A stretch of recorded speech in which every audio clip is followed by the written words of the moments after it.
Hi friends, Narayana electrical channel share and subscribe like.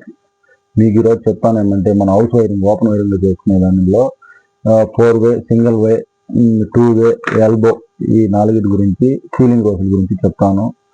మనం ఇంటి open వైరింగ్లో వాడే దాంట్లో ఈ 4-వే అనేది వాడతాము. స్లాబ్లో కానీ మామూలు ఓపెన్ వైరింగ్లో కానీ 4-వే అనేది వాడతాము. 4-వే తర్వాత దీన్ని 2-వే అంటారు. 2-వే కూడా సేమ్ అదే ప్రాసెస్లో ఉంటుంది. 2-వే అనే దానికి కూడా ఈ 4-వే మార్క్ యూజ్ చేస్తాం. ఇది కూడా అదే మార్క్ చేస్తాం. దీంట్లో ఇది ఒక మోడల్, దీన్ని 3-వే అంటారు. ఇది ఓపెన్ వైరింగ్లోనే ఎక్కువ యూజ్ చేస్తారు. ఇది 1-వే, ఇది కూడా అలాగనే ఓపెన్ వైరింగ్లో యూజ్ చేస్తారు. దానిలో మనం యూజ్ చేసే ఎల్బో అంటారు. దీన్ని పైపు కట్ చేసి మనం మామూలు మూల వాడేదానిలో ఇది ఎక్కువ వస్తాం. దీంతో పాటు ఇది సీలింగ్ రోడ్, మన దీనిపైన వచ్చింది కదా, ఫేసు న్యూట్రల్, ఈ మార్కర్ క్యాప్, దీన్ని సీలింగ్ రోడ్ అంటారు.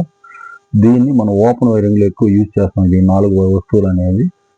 దాంతోపాటు మీకు ఇంతకుముందు నేను గీజర్ అనేది ఒకటి చెప్పాను కదా, దానికి మెటల్ టాప్ అనేది ఇది యూజ్ చేస్తే మనకు చాలా ఉపయోగకరంగా ఉంటుంది. మెటల్ టాప్ అనేది దీంట్లో ఫేసు న్యూట్రల్, దీంతో పాటు ఎర్త్ కూడా ఉంటుంది. దీన్ని ఏసీకి, గీజర్కి, ఈ రెండింటికి ఎక్కువ యూజ్ చేస్తారు. దీనివల్ల మనకు చాలా యూస్ఫుల్గా ఉంటుంది.